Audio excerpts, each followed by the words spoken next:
Assalamualaikum warahmatullahi wabarakatuh. Kami dari kelompok 3 akan mempresentasikan tentang materi Annelida dan Molluska. Kelompok 3 diantaranya terdiri dari 1. Amar Nur Saman absen 3, 2. Eni Agustin Safitri absen 12, 3. Faiza Ahmad Zaki absen 13, 4. Moza Azalia Wibisono absen 18, 5. Muhammad Fauzi Al-Fakhrurozi absen 21, 6. Naila Adriani Putri absen 25. Annelida atau cacing bersegmen. Pengertian: Annelida adalah kelompok hewan dengan bentuk tubuh seperti susunan cincin, gelang-gelang atau ruas-ruas. Istilah kata Annelida berasal dari bahasa Yunani, dari kata annulus yang berarti cincin dan oidus yang berarti bentuk.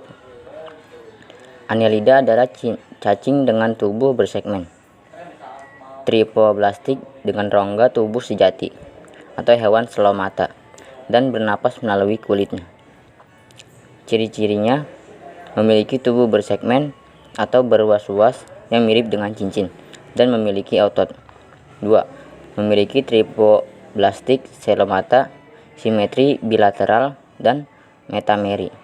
3. Mempunyai sistem pencernaan sempurna atau mulut, kerongkongan, perut, otot, tembolok, usus, dan anus. 4. Tubuh dilapisi dengan kutikula tipis dan lembab. 5. Sistem respirasi melalui permukaan kulit dan berlangsung difusi. 6. Sistem saraf berupa ganglion, otak, dan tali syaraf yang tersusun dari tangga tali. 7. Sistem peredaran darujah Annelida adalah tertutup dengan tersusun dari pembuluh darah yang mempunyai hemoglobin. 8. Sistem ekskresinya berupa nefridia atau nefrostom. 9. Sifat kelamin Annelida adalah hermaprodit, jadi reproduksi secara generatif dengan cara konjugasi dan secara vegetatif dengan cara fragmentasi atau generasi, atau mempunyai daya regenerasi yang tinggi. Cara reproduksi. Reproduksi pada Annelida terjadi secara seksual atau aseksual. Reproduksi Annelida secara aseksual dengan cara fragmentasi atau pemutusan sebagian tubuhnya. Namun sebagian besar Annelida bereproduksi dengan secara seksual. Meskipun cacing tanah bersifat hermafrodit, namun individu tetap melakukan perkawinan silang dengan cara saling bertukar sperma untuk membuahi sel telur pasangan. Klasifikasi Annelida. Secara tradisional, Annelida dibagi ke dalam 3 kelompok utama berdasarkan jumlah relatif rambut yang terbuat dari kitin atau seta pada tubuhnya, yaitu Polychaeta, Oligocata, dan Hirudinea. Polychaeta memiliki banyak seta di tubuh, hidup di air tawar, ukuran tubuh 5-10 cm, bereproduksi secara seksual dan gonokoris. Berasal dari bahasa Yunani, poli yang berarti banyak serta dan keta yang berarti rambut. Jadi Polychaeta merupakan filum Annelida yang berambut banyak. Mempunyai bagian tubuh yang terdiri atas kepala, mata, serta sensor palpus. Mempunyai porapodia yang fungsinya sebagai alat gerak, sebagian porapodia sebagai insang karena mempunyai pembuluh darah kapiler. Contohnya yaitu Euniciferidis atau cacing palolo, Neandesvirens, Nereisvirens, dan Lycidis oella. Oligocata hidup di tanah dan air, memiliki sedikit seta atau rambut, tidak memiliki mata dan parapodia. Tubuhnya bersegmen dan memiliki panjang sekitar 10-25 cm. Saluran pencernaan terdiri dari mulut, esofagus, tembolok atau inglufis, lambung tebal, usus halus, dan anus. Pernafasan dilakukan dengan cara difusi pada permukaan kulit yang dilapisi kutikula. Bersifat hermaprodit namun tidak dapat membuahi dirinya sendiri. Reproduksi terjadi melalui fertilasi internal atau pembuahan di dalam tubuh. Kopulasinya berlangsung secara resiprokal. yaitu terjadi di antara dua individu yang saling bertukar sperma dan ditampung dalam kantung sperma atau vesikular. Contohnya yaitu Perethima sp atau cacing tanah, Perichaeta musica atau cacing hutan, Tubivex sp atau cacing sutra, dan Moniligaster houtenil. Hirudinia tidak mempunyai seta dan poropodia. Tubuh pipi dengan ujung anterior serta posterior yang meruncing, mempunyai alat pengisap yang fungsinya guna bergerak dan menempel, bersifat parasitisme dengan cara menghisap darah makhluk hidup lain termasuk manusia, mempunyai zat antikoagulan yang berfungsi saat sedang menghisap darah hospes. Reproduksi terjadi melalui fertilisasi internal pembuahan di dalam tubuh.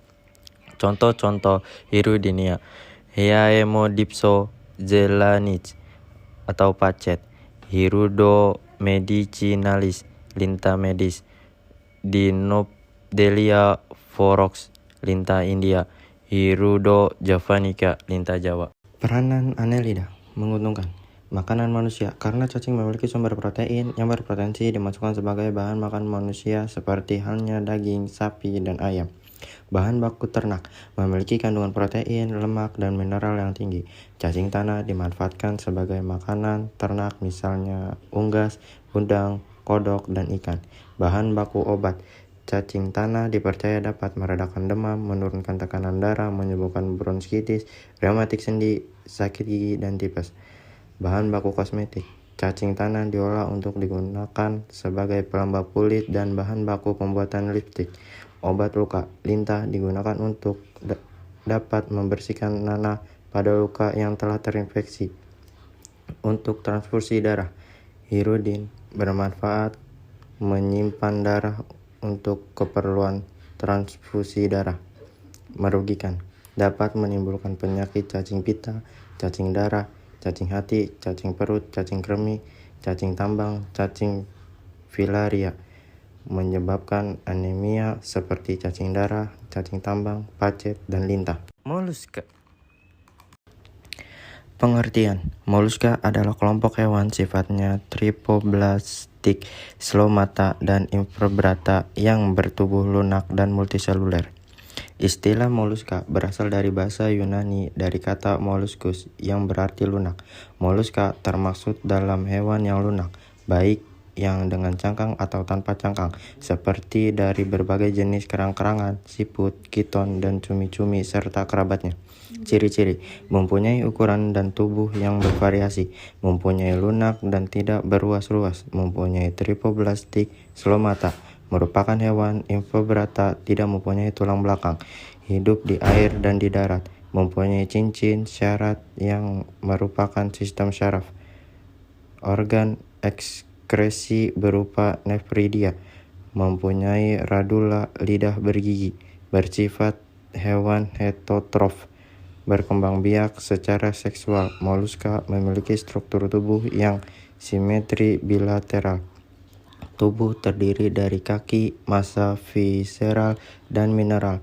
Merupakan hewan hermafrodit, yaitu mempunyai dua kelamin, jantan dan betina, dalam satu tubuh. Cara reproduksi moluska.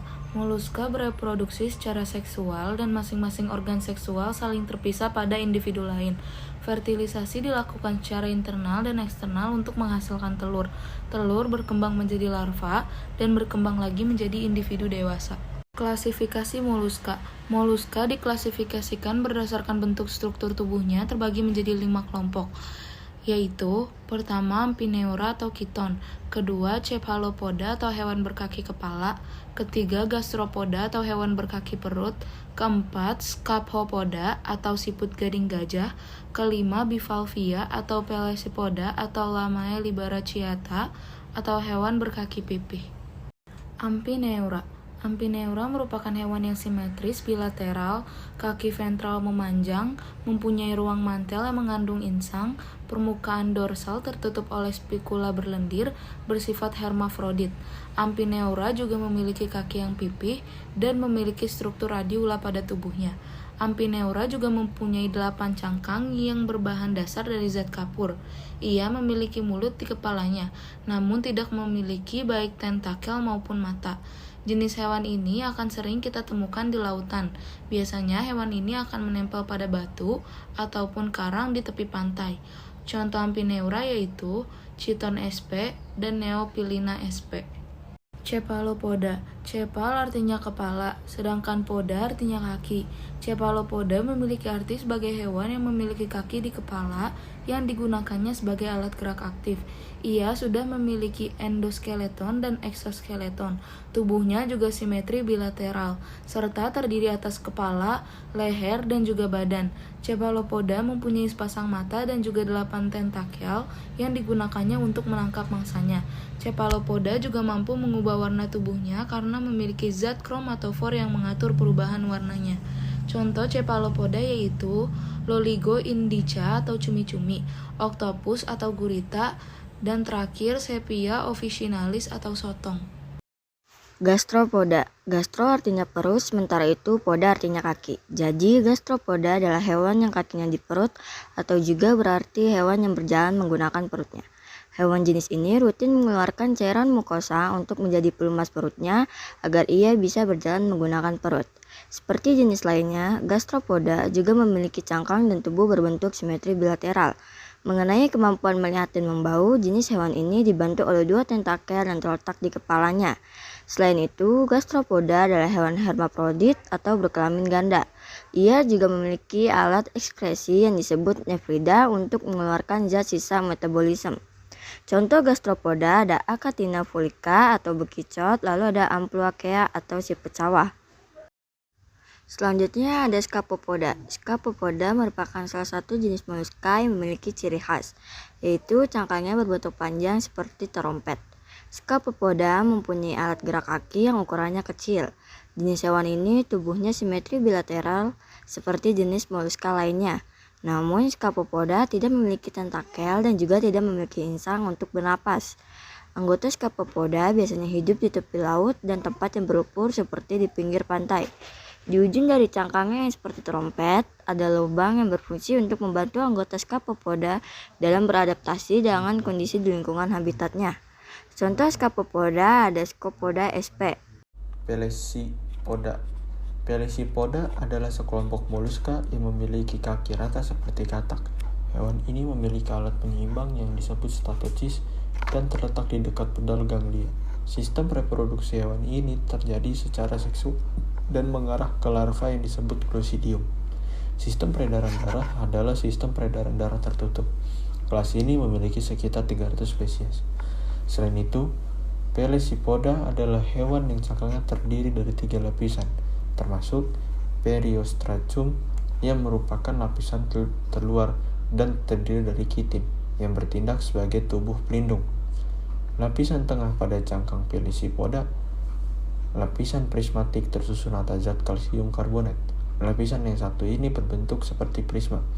Nukleus adalah lapisan terakhir dan terbuat dari CaCO3 halus yang bertindak sebagai penghasil lapisan mutiara. Lapisan ini juga akan berkilau pada saat terkena cahaya. Yang termasuk Pelesicopoda semua jenis kerang.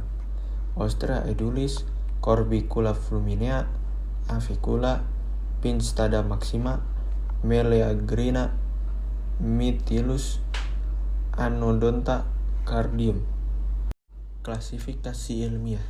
Nama ilmiah Mollusca, kerajaan Animalia. Klasifikasi lebih tinggi Lopotrochozoa, tidak termasuk Protostomia. Tingkatan takson filum. Filum Mollusca Linnaeus 1758. Peranan moluska yang menguntungkan. 1. Sumber makanan berprotein tinggi. Contoh, kerang darah atau Anadrera sp, cumi-cumi atau Loligo sp, bekicot atau Achatina fulica. 2. Sebagai penghasil mutiara. Umumnya spesies ini berasal dari famili Pteridae. Pinstada maxima adalah tiram mutiara bibir emas atau perak.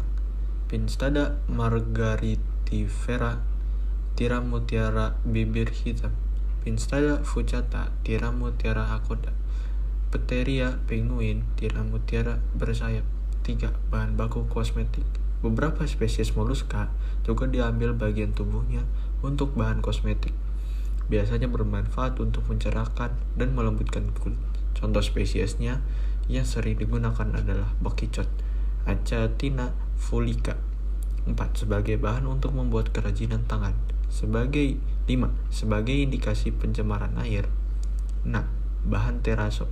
Contoh spesies moluska yang cangkangnya digunakan sebagai bahan teraso adalah Tridasna sp. 7. Pupuk dan bahan makanan burung peliharaan. Peranan moluska yang merugikan. Yang pertama, merusak bangunan kapal. Kedua, sebagai inang perantara cacing hati. 3. Musuh petani.